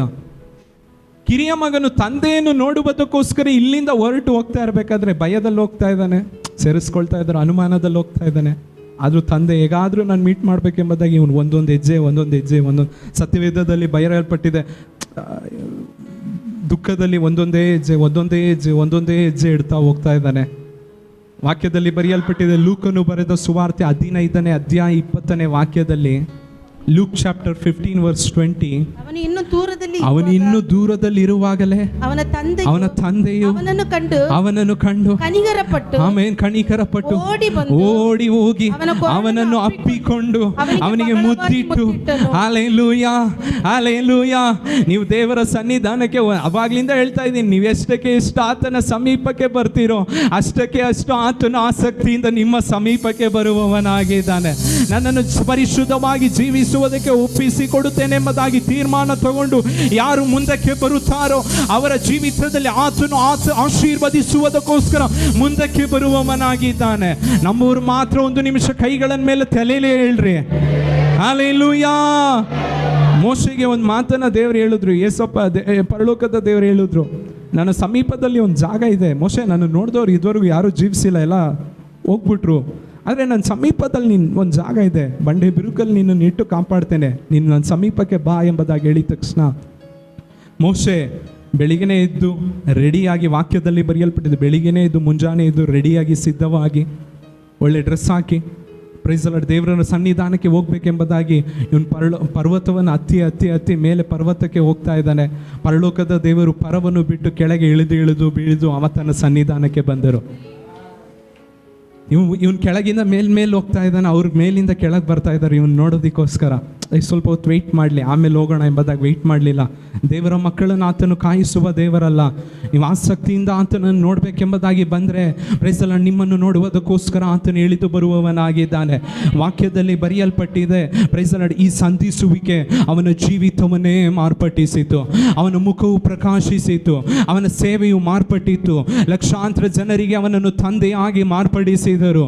ಯೇಸುವಿನ ನಾಮದಲ್ಲಿ ವಾಕ್ಯಗಳನ್ನು ಕೇಳುತ್ತಿರುವ ಪ್ರತಿಯೊಬ್ಬರಿಗೆ ಹೇಳುತ್ತೇನೆ, ನೀವು ಆತನನ್ನು ನೋಡುವುದಕ್ಕೆ ಬರುವಾಗ ಆತ ನಿಮ್ಮನ್ನು ನೋಡುವುದಕ್ಕೆ ಬರುತ್ತಾನೆ. ಆ ಸಂಧಿಸುವಿಕೆ ನಿಮ್ಮ ಜೀವಿತವನ್ನು ಮಾರ್ಪಡಿಸುತ್ತದೆ. ಇದುವರೆಗೂ ನೀವು ಯಾವ ರೀತಿ ಇದ್ರಿ ಎಂಬುದು ಆತನಿಗೆ ಮುಖ್ಯವಲ್ಲ. ಇನ್ನು ಮುಂದೆ ನಿಮ್ಮನ್ನು ಪ್ರಕಾಶವಾಗಿ ಮಾರ್ಪಡಿಸುತ್ತಾನೆ. ನಿಮ್ಮನ್ನು ನೋಡುವವರು ಹೇಳುತ್ತಾರೆ, ಇವರ ಕುಟುಂಬದಲ್ಲಿ ಒಂದು ಪ್ರಕಾಶವಿದೆ, ಇವರ ಜೀವಿತದಲ್ಲಿ ಒಂದು ಪ್ರಕಾಶವಿದೆ. ಇವರ ಬಿಸ್ನೆಸ್ ಅಲ್ಲಿ ಒಂದು ಪ್ರಕಾಶವಿದೆ, ಇವರ ಕೆಲಸದಲ್ಲಿ ಒಂದು ಪ್ರಕಾಶವಿದೆ, ಇವರ ಆರೋಗ್ಯದಲ್ಲಿ ಒಂದು ಪ್ರಕಾಶವಿದೆ. ಈ ಸಂಧಿಸುವಿಕೆ ನಿಮ್ಮ ಜೀವಿತದಲ್ಲಿ ಯೇಸುವಿನ ನಾಮದಲ್ಲಿ ಈ ಆರಾಧನೆಯಲ್ಲಿ ಒಂದು ಪ್ರಕಾಶವನ್ನು ಉಂಟು ಮಾಡುತ್ತದೆ. Praise the Lord, hallelujah. ಶಬ್ದವಾಗಿ ಹಲ್ಲೆಲೂಯಾ.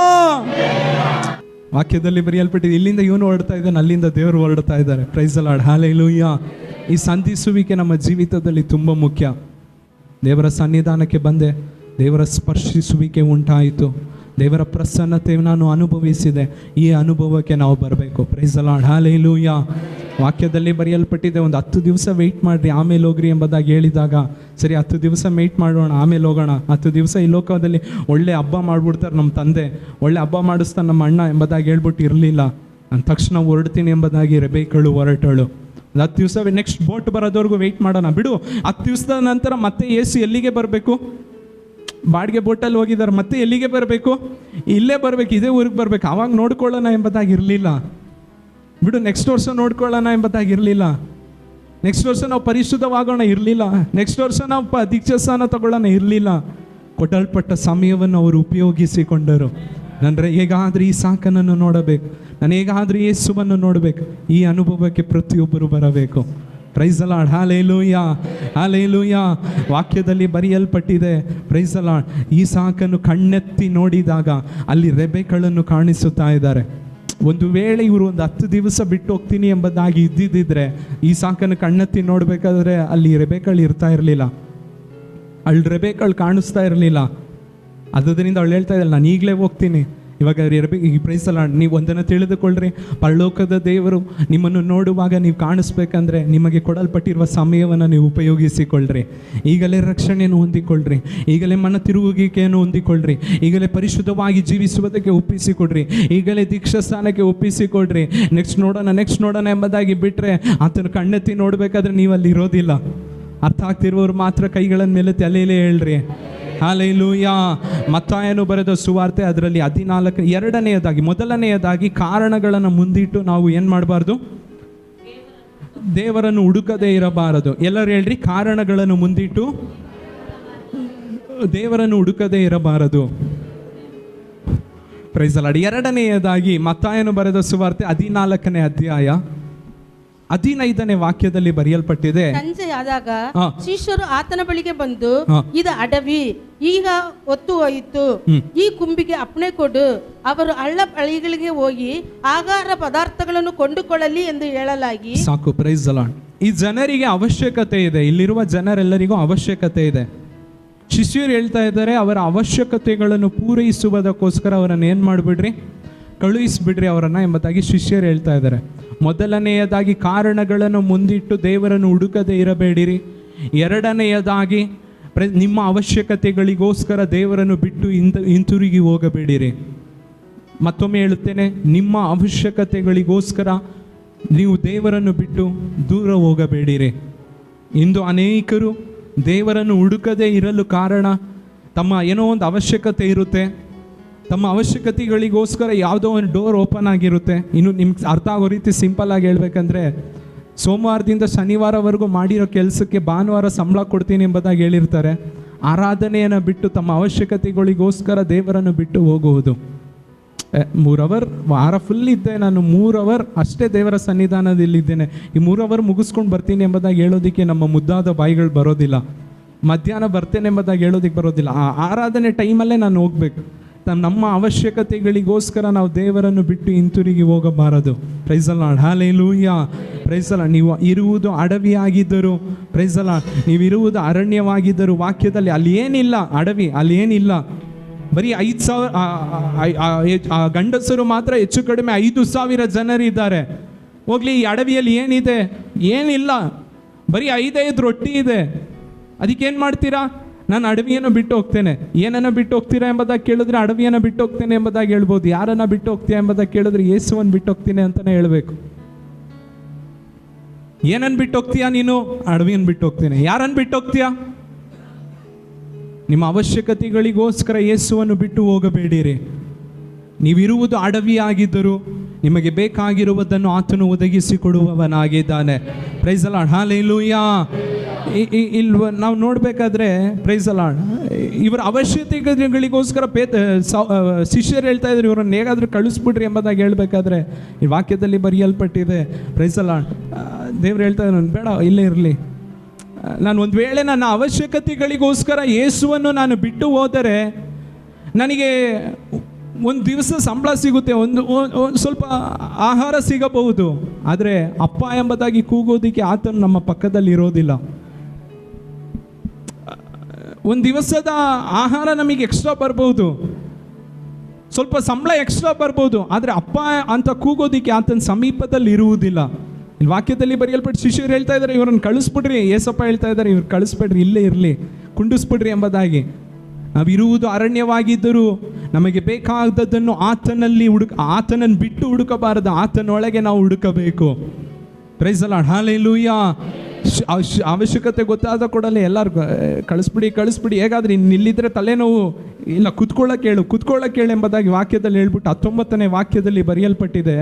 ನೆಕ್ಸ್ಟ್ ಏಸಪ್ಪ ಹೇಳ್ತಾ ಇದ್ದಾರೆ, ಹುಲ್ಲಿನ ಮೇಲೆ ಕೂತುಕೊಳ್ಳೋದಕ್ಕೆ ಹೇಳಿ ಆ 5 ರೊಟ್ಟಿ 2 ಮೀನುಗಳನ್ನು ತಕೊಂಡು ಆಕಾಶದ ಕಡೆಗೆ ನೋಡಿ. ಸಾಕು, ಪ್ರೈಸ್ ದ ಲಾರ್ಡ್. 19ನೇ ವಾಕ್ಯದಲ್ಲಿ ಈಗ ಅವಶ್ಯಕತೆಗಳಿಗೋಸ್ಕರ ಏಸಪ್ಪ ಏನ್ ಮಾಡ್ತಾರೆ? 5 ರೊಟ್ಟಿಯನ್ನು ಆಕಾಶದ ಕಡೆಗೆ ನೋಡ್ತಾ ಇದ್ದಾರೆ. Price the lord. ನಿಮ್ಮ ಅವಶ್ಯಕತೆಗಳಿಗೋಸ್ಕರ ಯಾರನ್ನು ನೋಡ್ತಾ ಇದ್ದೀರಾ? ಅವಶ್ಯಕತೆಗಳಿಗೋಸ್ಕರ ಇವರು ಆಕಾಶವನ್ನು ನೋಡ್ತಾ ಇದ್ದಾರೆ. ನೆಕ್ಸ್ಟ್ ಬೈಬಲ್ ವಾಕ್ಯ ಹೇಳುತ್ತದೆ 20ನೇ ವಾಕ್ಯದಲ್ಲಿ, ಅವರೆಲ್ಲರೂ ಊಟ ಮಾಡಿ ತೃಪ್ತರಾದರು. ನಾನು ಇವಾಗ ನಿಮ್ಮೆಲ್ಲರಿಗೂ ಒಂದು ಪ್ರಶ್ನೆಯನ್ನು ಕೇಳ್ತೇನೆ. ಇಲ್ಲಿ ತೃಪ್ತರಾದ ಜನರು, ಇಲ್ಲಿರುವ ಜನರು ಅವಶ್ಯಕತೆಗೋಸ್ಕರ ಆತನನ್ನು ಬಿಟ್ಟು ಹೋದ ಜನರ, ಇಲ್ಲ ಆತನ ಪಾದದಲ್ಲೇ ಇದ್ದಂಥ ಜನರ? ಆತನನ್ನು ಬಿಟ್ಟು ಹೋದ ಜನರು ತೃಪ್ತರಾಗಲಿಲ್ಲ. ಆತನಲ್ಲಿ ಅವಶ್ಯಕತೆ ಇದ್ದರೂ ನಾನು ಆತನೊಂದಿಗೆ ಇರುತ್ತೇನೆ ಎಂಬುದಾಗಿ ಯಾವ ಜನರಿದ್ದರೂ ವಾಕ್ಯವು ಹೇಳುತ್ತದೆ ಅವರು ತೃಪ್ತರಾದರು. Praise the Lord, hallelujah. ಅನೇಕರು ಹೇಳ್ತಾರಲ್ವಾ, ದೇವ್ರಂತ ಹೋಗ್ತಾ ಇದೆಯಾ, ನಿನಗೇನು ಸಿಕ್ತು? ನೀವು ಸಂಡೇ ನೀನು ಚರ್ಚಿಗೆ ಹೋಗ್ತಾ ಇದೆಯಾ, ನಿನಗೇನು ಸಿಕ್ತು? ನಾವು ಸಂಡೇ ನಾನು ಕೆಲಸ ಮಾಡ್ತೀನಿ, ಎಕ್ಸ್ಟ್ರಾ ನಾನು 1000 ರೂಪಾಯಿ ದುಡಿತೀನಿ, ಎಕ್ಸ್ಟ್ರಾ ನನ್ನ ಕೈಯಲ್ಲಿ 1000 ರೂಪಾಯಿ ಸಂಬಳ ಬರ್ತಾ ಇದೆ, ನೀನು ದೇವ್ರಂತ ಹೋಗ್ತೀಯಲ್ಲ, ನಿನಗೇನು ಸಿಕ್ತು ಕೇಳ್ತಾರ? ಆ ಕೆಲಸಕ್ಕೆ ಹೋಗ್ತೀರಾ, ಓಕೆ, ಸಂಬಳ ಬಂತು, ಓಕೆ, ಆ ತೃಪ್ತಿ ಅನ್ನೋದು ನಿಮಗೆ ಸಿಗ್ತಾ ಅಂತ ಕೇಳ್ರಿ. ಆ ತೃಪ್ತಿ ಅನ್ನೋದು ದೇವರಿಂದ ಮಾತ್ರವೇ ಸಿಗುವಂಥದ್ದು.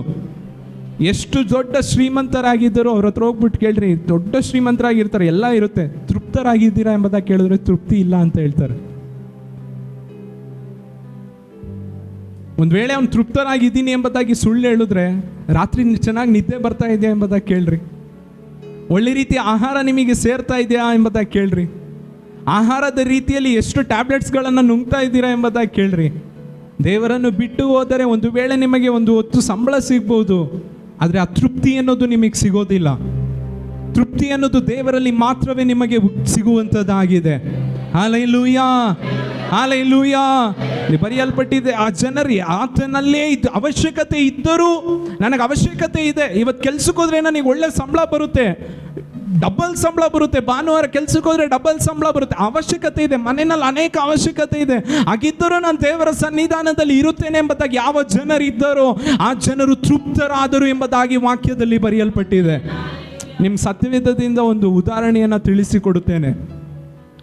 ಯೂದಾಸ್ ದೇವರನ್ನು ಬಿಟ್ಟು ದೂರ ಹೋದ. ಯೂದಾಸ್ ಕಾರ್ಯವು ಅವನು ದೇವರನ್ನು ಬಿಟ್ಟು ದೂರ ಹೋದ. ದೇವರು ಬಿಟ್ಟು ದೂರ ಹೋಗುವಾಗ ಅವನಿಗೇನು ಸಿಕ್ತು? 30 ಬೆಳ್ಳಿ ನಾಣ್ಯಗಳು ಸಿಕ್ತು. ಈಗ ನಾವು ಬರೀ 30 ಬೆಳ್ಳಿ ನಾಣ್ಯನ ಎಂಬುದಾಗಿ ಹೇಳ್ಬೋದು. ಆ ಕಾಲದಲ್ಲಿ ಒಂದು ದೊಡ್ಡ ಎಕರೆಗಟ್ಟಲೆ ಜಮೀನೇ ತಗೊಂಬಾರ್ದು. ಯೇಸುವನ್ನು ಬಿಟ್ಟು ದೂರ ಹೋದ ಯೂದಾಸ್ ಕಾರ್ಯತಿಗೆ 30 ಬೆಳ್ಳಿ ನಾಣ್ಯಗಳು ಸಿಕ್ತು. ಸಿಗ್ತಾ ಇಲ್ವಾ? ಈಗ ಸಿಕ್ಕಿದ ಹಣದಿಂದ ಅವನಿಗೇನಾನ ತೃಪ್ತಿ ಆಯ್ತಾ? ಅವನಿಗೇನಾನ ಪ್ರಯೋಜನವಾಯ್ತಾ? ಅವನೊಂದು ಮಾತು ಯಾವ ರೀತಿ ದುಡ್ಡು ಕೇಳ್ತಾನೆ ಎಂಬುದಾಗಿ ನೋಡ್ರಿ. ಯೇಸುವನ್ನು ಬಿಟ್ಟು ದೂರ ಹೋದ ಮೇಲೆ ಮತ್ತಾಯನು ಬರೆದ ಸುವಾರ್ತೆ 26ನೇ ಅಧ್ಯಾಯ 15ನೇ ವಾಕ್ಯವನ್ನು ಓದ್ರಿ. Matthew chapter 26:15. ನಾನು ಅವನನ್ನು ನಿಮಗೆ ಹಿಡುಕೊಟ್ರೆ ನನಗೆ ಏನು ಕೊಡ್ತೀರಿ? ನಾನು ಆತನನ್ನು ಹಿಡ್ಕೊಟ್ರೆ ನನಗೇನು ಕೊಡ್ತೀರಾ? ನಾನು ಸಂಡೇ ಸಭೆಯನ್ನು ಬಿಟ್ಟು ಚರ್ಚ್ ನಾನು ಕೆಲಸಕ್ಕೆ ಬಂದರೆ ನನಗೇನು ಕೊಡ್ತೀರಾ ಕೇಳ್ತಾ ಇದ್ದಾನೆ. ನಾನು ಭಾನುವಾರ ಆರಾಧನೆಯನ್ನು ಬಿಟ್ಟು ಬರ್ತೀನಿ, ನನಗೇನು ಕೊಡ್ತೀರಾ? ಎಷ್ಟು ಸಂಬಳ ಕೊಡ್ತೀರಾ ಕೇಳ್ತಾ ಇದ್ದಾನೆ. ನನ್ನ ಆತನನ್ನು ಹಿಡ್ಕೊಟ್ರೆ ನನಗೇನು ಕೊಡ್ತೀರಾ? ಆಫರ್ ಇವಾಗ ಬಂತು, 30 ಬೆಳ್ಳಿ ನಾಣ್ಯಗಳು ನಿಮಗೆ ಕೊಡ್ತೀವಿ. ಈಗ ಆ ಬೆಳ್ಳಿ ನಾಣ್ಯದಿಂದ ಇವನು ತೃಪ್ತನಾದ್ನ, ಇವನು ಜೀವಿಸಿದ್ನ? ಅದೇ ಒಂದು ದೊಡ್ಡ ಪ್ರಶ್ನೆ. ಅದು ಇವನಿಗೆ ಏನಾಕಾದ್ರೂ ಪ್ರಯೋಜನವಾಯ್ತಾ? ಆ ತೃಪ್ತಿ ಅನ್ನೋದು ದೇವರ ಹತ್ರ ಮಾತ್ರ ಸಿಗುತ್ತದೆ. ಆಮೇನೆಂಬುದಾಗಿ ಹೇಳ್ತೀರಾ ಅಂದುಕೊಂಡೆ. ಜ್ಞಾನೋಕ್ತಿಗಳು 15ನೇ ಅಧ್ಯಾಯ 16ನೇ ವಾಕ್ಯದಲ್ಲಿ ಬರೆಯಲ್ಪಟ್ಟಿದೆ. ಜ್ಞಾನೋಕ್ತಿಗಳು 15ನೇ ಅಧ್ಯಾಯ 16ನೇ ವಾಕ್ಯದಲ್ಲಿ ಕಳವಳದಿಂದ ಕೂಡಿದ ಬಹು ಧನಕ್ಕಿಂತಲೂ ಯೆಹೋವನ ಭಯದಿಂದ ದೊರಕಿದ ಅಲ್ಪಧನವೇ ಲೇಸು. ಎಲ್ಲರೂ ಹೇಳ್ರಿ, ಕಳವಳದಿಂದ ಕೂಡಿದ ಬಹು ಧನಕ್ಕಿಂತಲೂ ಯೆಹೋವನ ಭಯದಿಂದ ಕೂಡಿದ ಅಲ್ಪಧನವೇ ಲೇಸು. ಹಾಗಂದ್ರೆ ನಿಮ್ಮ ಮೊದಲನೆಯದಾಗಿ ನಾನು ಏನು ಹೇಳ್ಕೊಟ್ಟೆ? ಕಾರಣಗಳನ್ನು ಮುಂದಿಟ್ಟು ದೇವರನ್ನು ಹುಡುಕದೇ ಇರಬೇಡಿರಿ. ಎರಡನೆಯದಾಗಿ ನಿಮ್ಮ ಅವಶ್ಯಕತೆಗಳಿಗೋಸ್ಕರ ಯೇಸುವನ್ನು ಬಿಟ್ಟು ದೂರ ಹೋಗಬೇಡಿರಿ. ಮೂರನೆಯದಾಗಿ ಮತ್ತಾಯನು ಬರೆದ ಸುವಾರ್ತೆ 14ನೇ ಅಧ್ಯಾಯ 28ನೇ ವಾಕ್ಯವನ್ನು ಓದ್ರಿ. ಅದಕ್ಕೆ ಪೇತ್ರನು, ಸ್ವಾಮಿ, ನೀನೇ ಆದರೆ ನನಗೆ ನೀರಿನ ಮೇಲೆ ನಡೆದು ನಿನ್ನ ಬಳಿಗೆ ಬರುವುದಕ್ಕೆ ಅಪ್ಪಣೆ ಕೊಡು ಅನ್ನಲು ಪ್ರೈಸ್ ದಿ ಲಾರ್ಡ್ ಆತನು ಬಾ ಅಂದನು. Praise the Lord, hallelujah. ಈಗ ದೋಣಿ ಮಧ್ಯ ಸಮುದ್ರದಲ್ಲಿದೆ. ದೋಣಿ ಮಧ್ಯ ಸಮುದ್ರದಲ್ಲಿರುವಾಗ ಗಾಳಿ ಭಯಂಕರವಾಗಿ ಬೀಸ್ತಾ ಇದೆ. ಇವರು ಅಂದುಕೊಂಡಿರುವುದಕ್ಕೂ ಹೆಚ್ಚಾಗಿ ಗಾಳಿ ಬೀಸ್ತಾ ಇದೆ. ಗುಡುಗು ಭಯಂಕರವಾಗಿ ಹೊಡಿತಾ ಇದೆ. ದೋಣಿಯ ಮುಳುಗುವ ರೀತಿಯಲ್ಲಿ ದೋಣಿ ಅಳುಗಾಡುತ್ತಾ ಇದೆ. ಇನ್ನು ಸ್ವಲ್ಪ ಹೊತ್ತಲ್ಲಿ ದೋಣಿ ಮುಳುಗೋಗುತ್ತೆ, ಆ ರೀತಿ ಅಳುಗಾಡ್ತಾ ಇದೆ. ಅಲ್ಲಲ್ಲಿ ಗುಡುಗು ಹೊಡಿತಾ ಇದೆ, ಫುಲ್ ಕತ್ಲು, ಗಾಳಿ ಭಯಂಕರವಾಗಿ. ಇವರು ಪ್ರತಿಯೊಬ್ಬರು ಕೂಡ ಮೀನು ಹಿಡಿಯುವ ಬೆಸ್ತರು, ಆದರೆ ಇವರಿಗೆ ಭಯ ಉಂಟಾಗುವ ರೀತಿಯಲ್ಲಿ ದೋಣಿ ಮುಳುಗುವ ರೀತಿಯಲ್ಲಿ ಅಳ್ಳಾಡ್ತಾ ಇದೆ. ಮಧ್ಯ ಸಮುದ್ರದಲ್ಲಿದ್ದಾರೆ. ಈಗ ಇಂಥ ಪರಿಸ್ಥಿತಿಯಲ್ಲಿ ಗುಡುಗಿನ ಶಬ್ದ ಒಂದು ಕಡೆ, ಗಾಳಿಯ ರಭಸ ಒಂದು ಕಡೆ. ಇಂಥ ಸಮಯದಲ್ಲಿ ಒಬ್ರು ಸಮುದ್ರದಲ್ಲಿ ನಡ್ಕೊಂಡು ಬರೋ ರೀತಿಯಲ್ಲಿದ್ರೆ ಹೆಂಗಿರುತ್ತೆ? ನಾನು ಕಾಲೇಜ್ ಓದ್ತಾ ಇರಬೇಕಾದ್ರೆ ಮೈಸೂರಲ್ಲಿ ಕಾಲೇಜ್ ಇದ್ದಿದ್ದು ತುಂಬ ಔಟ್ಸ್ಕರ್ಟ್ಸಲ್ಲಿತ್ತು, ಟೌನಿಂದ ತುಂಬ ದೂರದಲ್ಲಿ. 20 ಕಿಲೋಮೀಟರ್ ಹತ್ತತ್ರ HD ಕೋಟೆ ರೋಡಲ್ಲಿ ಒಂದು 15 ಕಿಲೋಮೀಟರ್ಸ್ ಹೋಗ್ಬೇಕು. ಅಕ್ಕಪಕ್ಕ ಯಾವ ಮನೆ ಇಲ್ಲ, ಯಾವ ಹಳ್ಳಿ ಇಲ್ಲ, ಒಬ್ಬರು ಇರೋದಿಲ್ಲ. 2 ಸಹೋದರರು ಅಲ್ಲಿ ಹಾಸ್ಟೆಲ್ನಿಂದ ವಾಶ್ರೂಮ್ಗೆ ಹೋಗ್ಬೇಕಂದ್ರೆ ಇಲ್ಲಿಂದ ಒಂದು 200 ಮೀಟರ್ಸ್ ನಡ್ಕೊಂಡು ಹೋಗ್ಬೇಕು. ಹಾಸ್ಟೆಲ್ ಇಳಿದು 200 ಮೀಟರ್ಸ್ ನಡ್ಕೊಂಡು ಹೋಗ್ಬೇಕು ವಾಶ್ರೂಮ್ಗೆ ಹೋಗ್ಬೇಕಂದ್ರೆ. ಕತ್ಲೆ, ನೈಟ್ 10 o'clock ಎಲ್ಲ ಲೈಟ್ ಆಫ್ ಮಾಡಿಬಿಡ್ತಾರೆ. ಫೋನ್ ಏನೂ ಇರೋದಿಲ್ಲ ಕೈಯಲ್ಲಿ. ಟಾರ್ಚ್ ಬೇಕಾದ್ರೆ ಹಿಡ್ಕೊಬೋದು. ಎಷ್ಟು ಜನ ಪಾಪ ಟಾರ್ಚ್ ಹಿಡ್ಕೊಳ್ತಾರೆ. ಇವಾಗ ಒಬ್ಬನೇ ಯಾವನು ಎಲ್ಲಿಗೆ ಹೋಗೋದಿಲ್ಲ ವಾಶ್ರೂಮ್ಗೆ.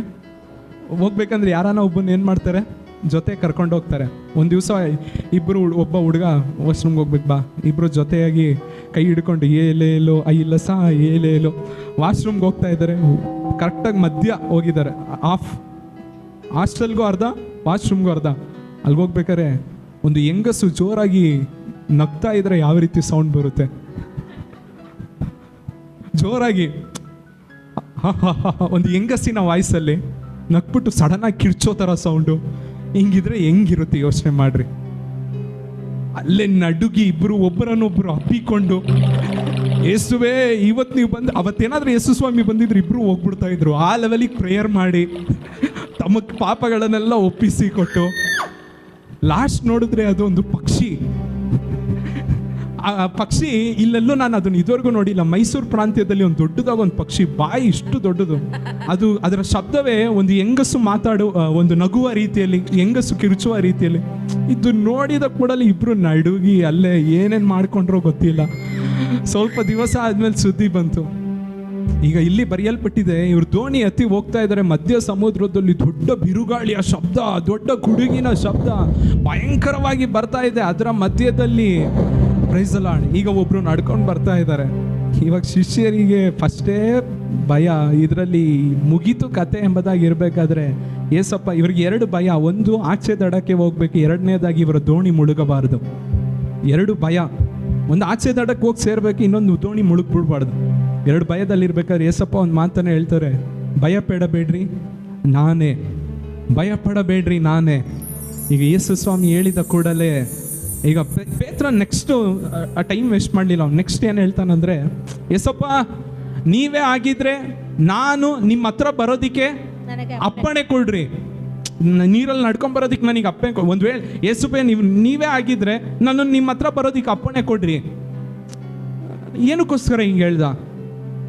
ನನಗೆ ಈ ವಾಕ್ಯವನ್ನು ಧ್ಯಾನಿಸ್ತಾ ಇರಬೇಕಾದ್ರೆ ನನಗೆ ತುಂಬ, ನಾನು ಆ್ಯಕ್ಚುಲಿ ಬೇರೆ ವಾಕ್ಯಗಳನ್ನು ತೆಗೆದಿಟ್ಕೊಂಡಿದ್ದೆ ಸತ್ಯವೇದದಿಂದ ನಿಮ್ಮ ಮಧ್ಯದಲ್ಲಿ ಕೊಡೋದಕ್ಕೋಸ್ಕರ. ನಿನ್ನೆ ರಾತ್ರಿ ಈ ವಾಕ್ಯಗಳ ಮೂಲಕ ದೇವರು ಧ್ಯಾನಿಸುವಾಗ ಮಾತಾಡಿದ್ದರಿಂದ ನಾನು ಇದನ್ನು ತೆಗೆದು ಹಾಗೆ ಸರಿ ಅದು ಬೇಡ ಇದನ್ನು ಕೊಟ್ಬಿಡೋಣ ಎಂಬುದಾಗಿ ಇಟ್ಕೊಂಡೆ. ಏನಕ್ಕೋಸ್ಕರ ಪೇತ್ರನು ಈ ರೀತಿ ಹೇಳ್ತಾ ಇದ್ದಾನೆ? ಏನಂತ ಹೇಳಿರ್ಬೋದು, ಏಸಪ್ಪ ಬೇಗ ಬಂದು ದೋಣಿಯನ್ನು ಹತ್ರಿ. ಯಾಕೆ ಇದಕ್ಕೆ ಮುಂಚೆ ಒಂದ್ಸತಿ ಇದೇ ರೀತಿ ಆಗಿತ್ತು. ಆಗ ಏಸು ದೋಣಿಯಲ್ಲಿದ್ದರು, ಆಗ ಸಮುದ್ರವನ್ನು ಏನು ಮಾಡಿದ್ರು? ಶಾಂತ ಮಾಡಿದ್ರು. ಒಂದು ವೇಳೆ ಏಸು ಈ ದೋಣಿಯೊಳಗೆ ಬಂದರೆ ನೀರು ಶಾಂತವಾಗಿಬಿಡುತ್ತೆ. ಏಸು ಗದರಿಸಿ ಶಾಂತ ಮಾಡಿಬಿಡ್ತಾರೆ.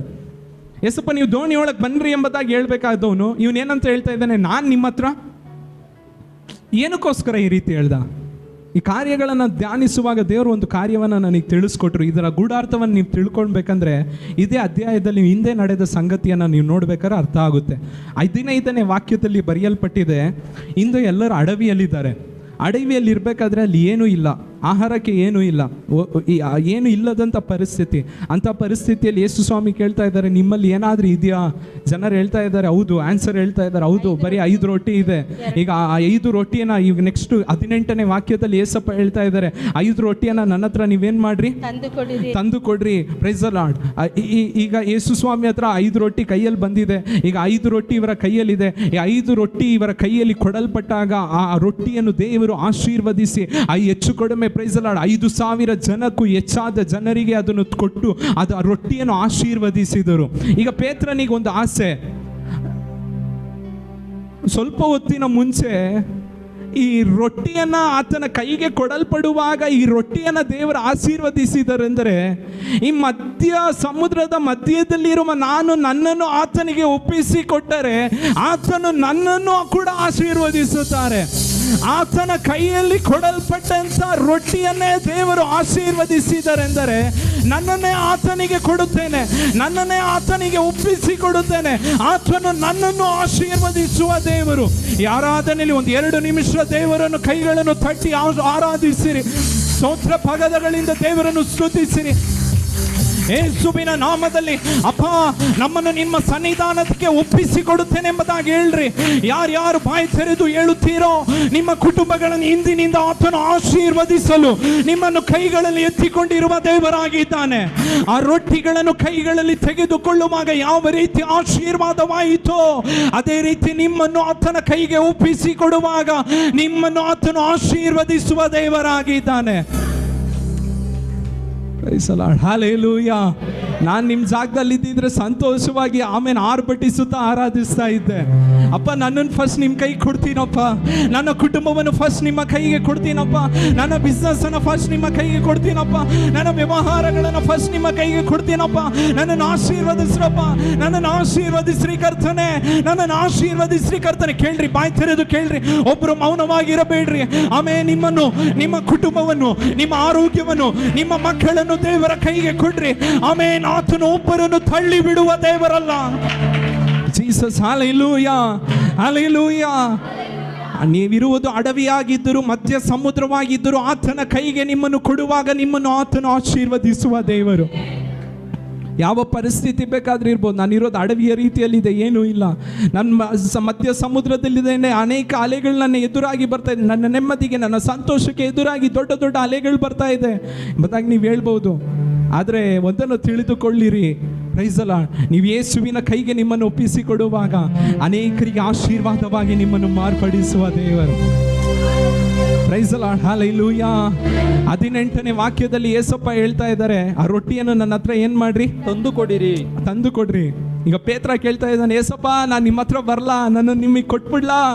10 ವಾಕ್ಯ ನೆಕ್ಸ್ಟ್ 28ನೇ ವಾಕ್ಯದಲ್ಲಿ ಯೇಸಪ್ಪ ಹೇಳ್ತಾ ಇದ್ದಾರೆ, ಬಾ ಎಂಬುದಾಗಿ ಹೇಳ್ಬಿಟ್ರು. ಅಲ್ಲೇ ಇರು, ಏನು ಬೇಡ, ಅಷ್ಟೆಲ್ಲ ಸಾಹಸ ಮಾಡಬೇಡ, ಹೇಳಲಿಲ್ಲ.